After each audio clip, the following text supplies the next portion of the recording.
네, 우리는 지난 한 주간, 고난주간을 통해서 예수님의 순환, 고난과 연결해서 삶 속에 그 주기도문을 고난만 묵상하지 말고 그 고난이 내 삶에 어떻게 적용하는가 방법적인 부분 살펴봤습니다. 오늘은 그 마지막 시간으로 나라와 권세와 영광이 아버지께 영원히 있사옵나이다 라는 말과 부활의 의미를 상고해 보겠습니다. 여러분이 가지고 계신 성경을 보게 되면 이 나라와 권세와 영광이 아버지께 영원히 있사옵나이다 라는 부분이 괄호로 쳐져 있어요. 왜 괄호로 쳐져 있는가? 심지어 누가복음에 보면 같은 주기도문이 나오는데 이 대목이 없습니다. 그리고 영어 성경에 보면 마태복음인데도 불구하고 킹 제임스 번역본을 제외한 거의 대부분의 성경이 이 부분이 없어요. 수상합니다. 왜 없을까? 왜 괄호로 쳐져 있을까? 많은 학자들이 실제적으로는 여러 가지로 성경 사본들을 다 검토해 본 결과, 여러분 아시지만 성경에 오리진은 없거든요. 오리지널은 없어요. 그러니까 카피본들을 다 해본 결과 내린 결론이 실제로 예수님이 주기도문을 가리킬 때 이 말은 안 한 것 같다 라는 게 결론입니다. 예수님이 실제로 하지 않았는데 누군가 삽입한 사본이 생겼어요. 카피본이. 그거를 카피하다 보니까 들어가게 된 거라는 거죠. 이걸 누가 첨가했느냐? 주기도문 위에다가 초대교회에서 첨가한 걸로 얘기를 합니다. 왜 첨가했을까? 이건요, 당시 유대인들의 기도 습관에서 유래한 걸로 봅니다. 습관적으로 유대인들은 항상 마지막에 뭐를 했는데 예수님이 가리킨 기도에 그게 빠져 있으니까 뭐 이렇게 좀 자꾸 편안하지 않은 거예요. 습관 때문에. 그래서 에이, 좋은 건데 붙이자 그러고 붙였다 라는 거예요. 그 유대인들은요, 기도에 이렇게 막 하고 간구하는 걸로 끝내질 않아요. 항상 마지막에는 하나님의 영광을 높여드리는 프레이즈 하면서 끝내거든요. 그래서 이거를 유대인들의 기도의 마지막에 붙이는 거를 영광송이라고 얘기를 합니다.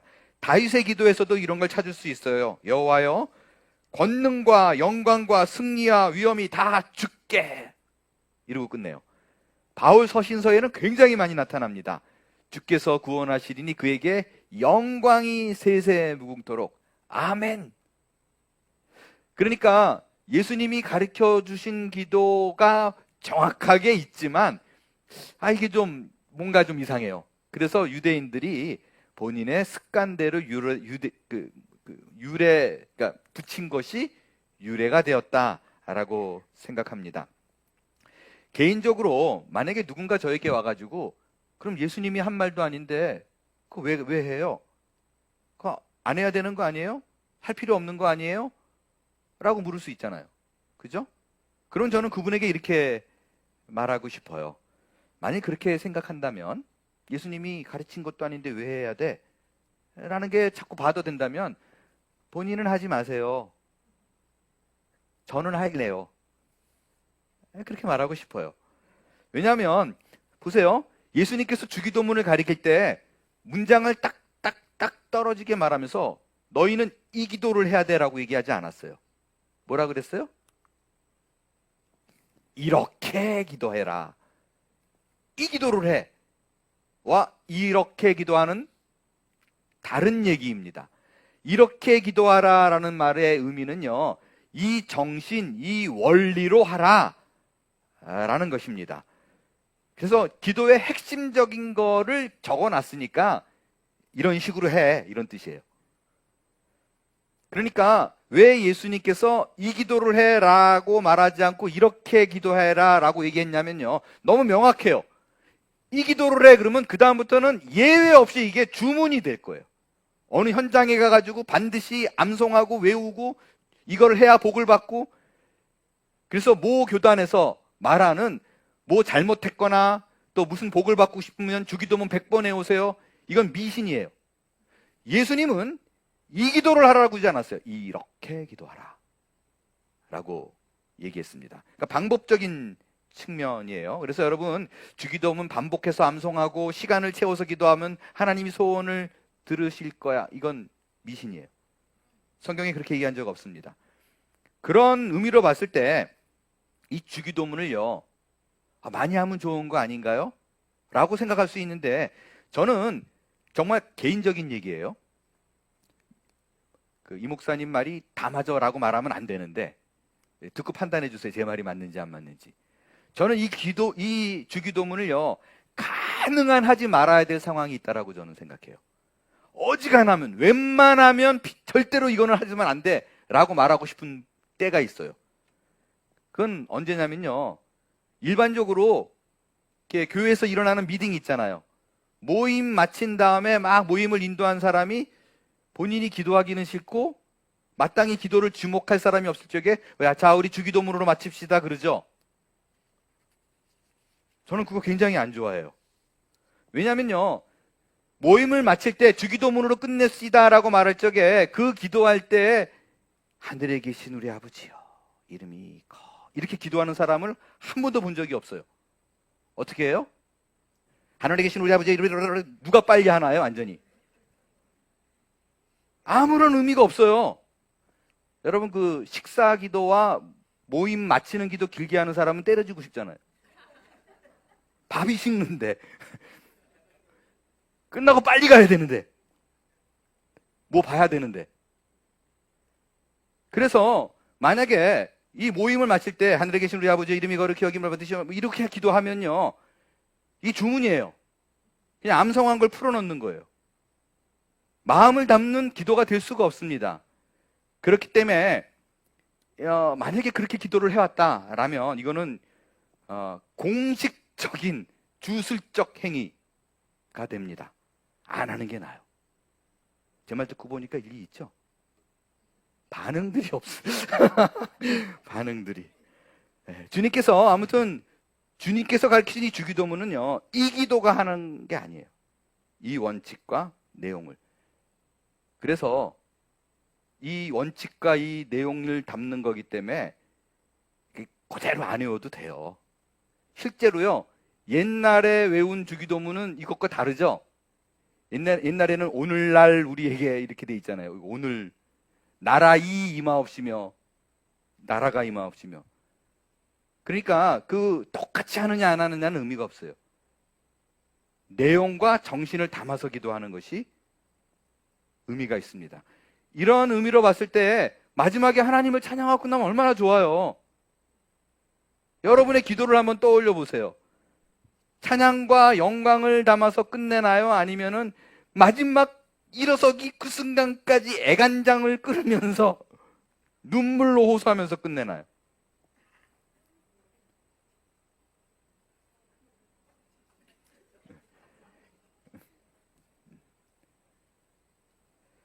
하나님의 영광을 올리는 것으로 기도를 마무리하는 여러분이 될 수 있게 되길 바랍니다. 주술과 요식행위가 아닌 주를 향한 믿음의 기도, 그 기도를 우리가 다 할 수 있었으면 좋겠습니다.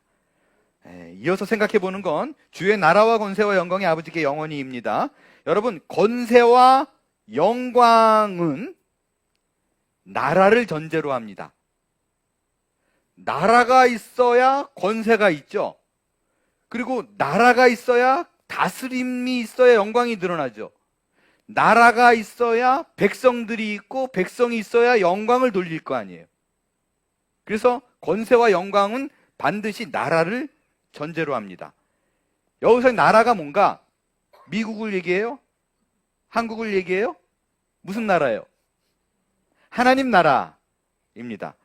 이 하나님의 나라는 뭐를 의미하는가? 둘째 날, 제가 주기도문 둘째 날 자세한 설명 드렸어요. 그걸 참고하시고요. 간단하게 말하면요, 여기서 나라라는 건 로케이션을 얘기하는 것이 아니에요. 장소적, 국토적, 영토적 어느 위치에 있냐가 아니라 통치권적인 의미입니다.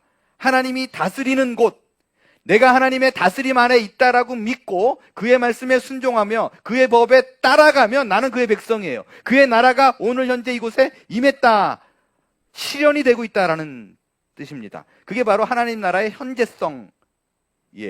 반면에 오늘 주제인 나라와 권세와 영광이 할 때 나라는 그 현재적인 하나님의 나라일 뿐만 아니라 앞으로 오게 될, 도래하게 될, 영원히 변치 않을 완성된 하나님의 나라를 얘기합니다. 현재와 미래 다 합친 개념이에요.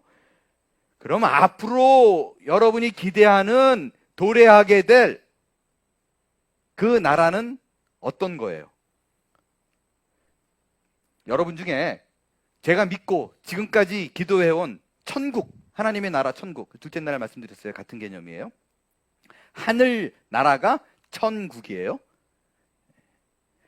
같은 개념입니다. 그러면 자, 질문 드릴게요. 여러분 천국 그러면 딱 떠오르는 이미지가 뭐예요? 천국은 어떤 곳일까? 자신 있게 손 들고 나와가지고 내가 천국은 설명할 수 있습니다 라는 분 계세요 혹시?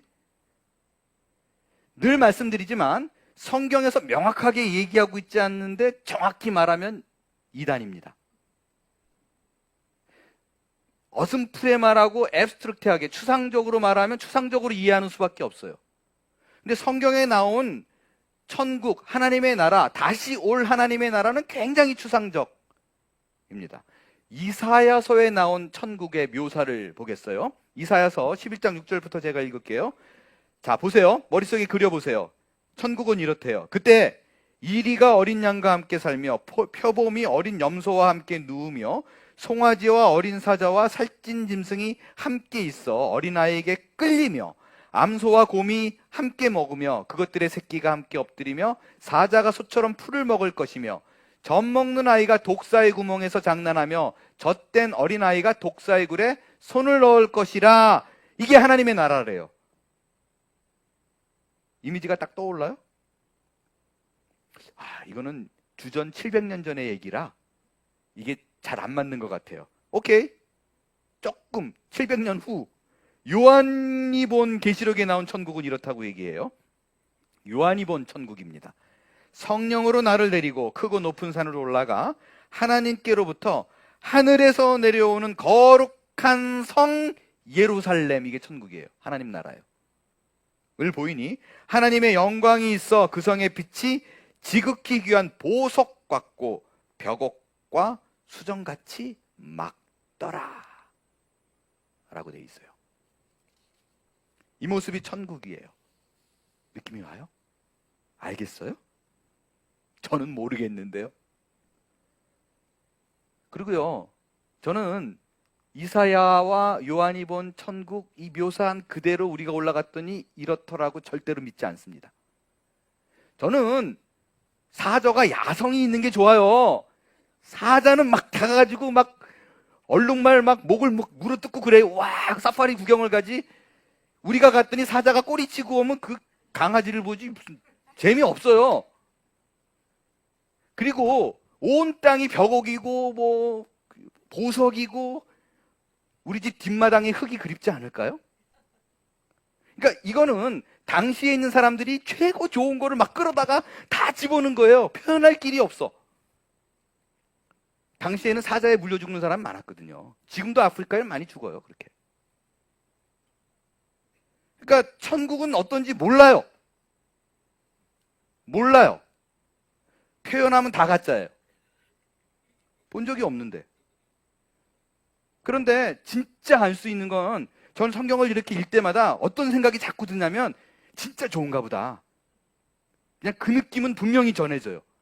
막 쓰는데 느낌은 안 오는데 뭔가 막 이 사람이 말하고 싶어서 막 견딜 수 없어 하는 거는 확연하게 느껴져요.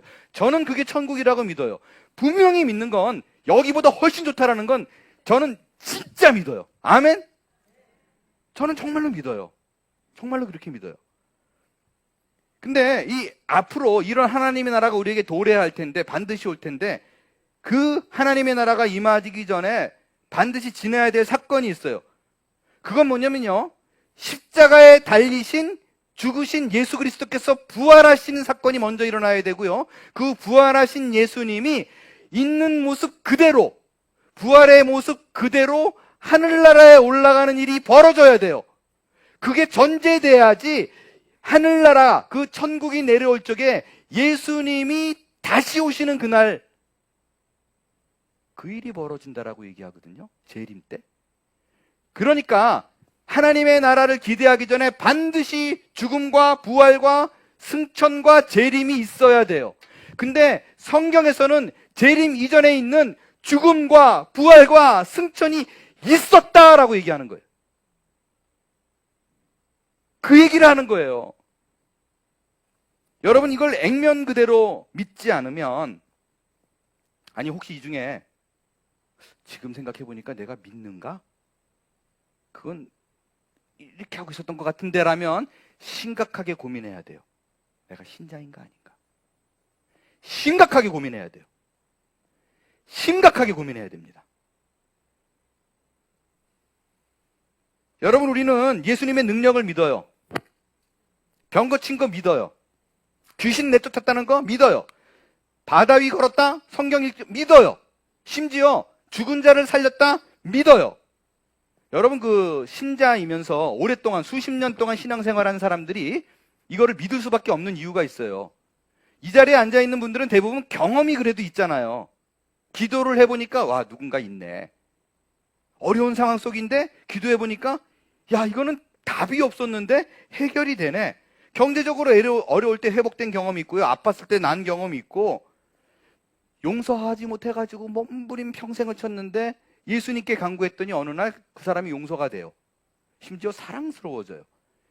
이런 경험들이 다 있어요. 그래서 나는 그분의 존재를 믿을 수 있어요. 그가 하나님의 아들이라는 것도 믿을 수 있어요. 여기까지의 고백이 있는 사람들은 우리 중에 많아요. 제가 보기엔 많아요. 그런데 기독교 신앙은 거기까지가 아니에요. 그분이 죽었다가 정말로 살아났다라는 것입니다. 그가 죽음을 이기고 부활했다라는 게 신자예요. 이성적으로, 논리적으로, 과학적으로 말이 안 되는데 내가 그게 믿어지는 게 신자라고요. 이걸 믿지 않으면요, 다시 올 하나님의 나라 천국 믿는 거 다 거짓말이에요. 그리고 내가 그걸 믿는다고 했는데 성경에서 말하는 천국이 아닐 수 있어요. 여러분이 알고 있는 게. 불교의 극락일 수도 있고요.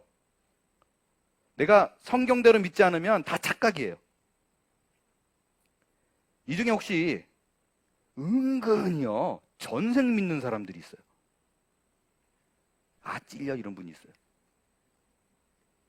저는 막 속이 뒤집어져요. 그럼 왜 이 자리에 앉아 있는 거예요? 환생 믿어요. 좋은 일하면 나중에, 나쁜 일하면 뭐 소가 되고 개가 되고.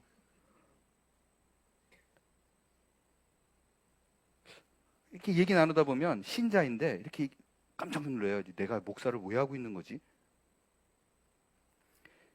여러분 스스로가 나는 참 신자야 라고 믿고 있는 이유가, 예수님께서 내 기도를 들어주시고 능력 많은 분임을 나는 분명히 믿어, 그것 때문에 나는 신자야 라고 생각하면 오해예요. 내가 기독교 신자라는 거는요, 그분이 하나님이라는 걸 믿고 그분이 내 죄를 위해서 돌아가셨다라는 걸 믿지만, 죽음에서 부활했다, 하늘에 올랐다라는 걸 믿는 것까지가 신자입니다. 그의 나라가 그의 재림과 함께 온다라는 걸 믿어야 돼요. 이걸 믿는 걸 기독교 신앙이라고 얘기합니다. 여러분, 부활은 관념이 아닙니다. 사상이 아닙니다. 실제이고 실체예요. 여러분에게 예수의 부활을 믿는 축복, 그 구원의 축복이 있기를 바랍니다. 여러분, 부활을 믿는 게 기독교 신앙에서 왜 중요하냐면요, 한번 생각해 보세요. 여러분, 종교 왜 믿어요? 기독교 왜 갖고 있어요? 많은 사람들이 종교 왜 갖고 있어요? 대부분 뭐 하나 자꾸 붙들고 있으려고 그러잖아요. 대부분 이유는 거의 하나예요. 이 땅을 살아가는 게 힘들어요. 그러니까 모든 상함과 악함으로부터 누군가 나를 프로텍트 했으면 좋겠어요. 그래서 다른 종교도 그 이유 하나예요. 궁극적으로 따지고 들면. 이 땅을 사는 게 너무 힘들어요. 불교에서는 이거를 번뇌라고 얘기합니다. 번뇌의 뜻은 뭐냐면요, 내 마음을 고통스럽게 하고 괴롭게 만드는 거래요. 근데 이게 세 가지가 있대요. 좋은 거를 통해서 괴롭게 되고, 나쁜 거를 통해서 괴롭게 되고, 좋거나 나쁜 거를 통해서 괴롭게 되는 거래요. 너무 맞는 말이에요. 너무 맞는 말이에요. 그러니까 다 걸려요. 번뇌는 모든 거를 다 안겨다 줄 수 있어요. 자, 우리 한국인들이 알고 있는 불교 사상이 있어요. 번뇌의 가지수는 우리 한국 사람들은 웬만하면 거의 다 알아요. 몇 개가 있대요? 뭐뭐 번뇌라고 얘기해요. 100. 누구세요? 108번뇌라고 얘기를 하잖아. 이런 고민스러운 게 한 108개가 있다라는 거예요. 그래서요, 우리는 그 셀폰 뒷번호를 0191으로 잡잖아요. 0191, 그죠? 불교인들은 0108로 잡아요. 108. 불교 신자다라는 의미예요. 자, 여러분이 108번뇌를 맞췄어요. 그럼 구약의 율법은 모두 몇 개예요? 불교는 아는데 기독교는 몰라요? 심각하죠? 네, 구약의 율법은 613개입니다. 회개하라 천국이 가까이 왔느니라. 여러분, 아무튼 이 108번뇌에서 벗어나려고 불교인이 되듯이 종교를 가진 사람들은요, 모두 다 이 번뇌에서, 이 어려움에서 벗어나기 위해서 종교를 갖습니다. 자, 그러면 우리가 사는 이 세상에서 가장 악한 게 뭐예요? 아픈 게 악한 거예요? 아픈 건 악한 건데 가장은 아니에요. 사기당한 게 악한 거예요? 맞아요. 근데 가장이라고 말하면 또 거기에 동의가 안 돼요. 집에 도둑이 들었어요. 싹 털렸어요. 50년 동안 모은 거 다 잃어버렸어요. 악하죠. 가장은 아니에요. 우리가 이 땅을 살아가면서 겪을 수 있는 가장 악한 상황은 뭐예요? 죽음이에요. 죽음 이상 죽음을 이길 수 있는 죽음보다 더한 악한 거는 없어요. 그렇기 때문에 그 어떤 종교도 죽음을 이긴다는 걸 말하는 종교는 없습니다. 죽었다가 다시 태어난다, 태어나면 다른 곳으로 간다라는 종교는 있어도 죽음 자체를 이기고 승리한다, 딱 하나 있어요. 기독교밖에 없어요. 그런데 만일 우리가 믿는 하나님, 전지전능하다, 모든 것을 다 할 수 있다라고 말하는 하나님이 죽음을 이기지 못한다면 그건 가짜입니다. 죽음을 건지시지 못하는 하나님이라면 굳이 내가 믿을 필요가 없어요. 이거를 사도 바울이 이렇게 얘기합니다. 그리스도께서 만일 다시 살아나지 못했으면 우리가 전파하는 것도 헛것이요, 너희 믿음도 헛것이다. 그리스도께서 다시 살아나신 일이 없으면 여러분의 믿음 가짜예요. 내게 좋은 걸 주신 하나님, 모든 것을 가능하신 하나님이라고 말하는데 수준이 아니라 예수가 진짜로 부활했다. 왜? 가장 악한 거, 이 땅에 살아가면서 가장 악한 그 죽음을 이긴 분은 유일하게 하나다. 이걸 믿는 게 기독교 신앙입니다.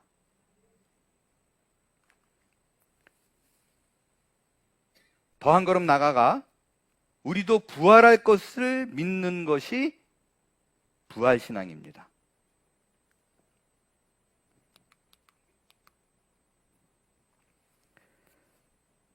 제가요, 왜 이렇게 원색적인 표현으로 말씀드리냐면요, 제가 신자들하고 얘기를 나누다 보면 어떤 분들이 많냐면요, 이런 거 많아요. 막 예수님 뭐 좋고 내가 병 고쳤고요, 막 이런 간증들을, 막 좋은 일을 막 하나님 믿어가지고 벌어진 일들을 막 간증을 해요. 그럼 제가 이렇게 다 듣다가, 그러니까요, 근데 집사님은 부활을 믿으세요? 그럼 뭐라 그래요? 그건 죽어봐야 안 돼요.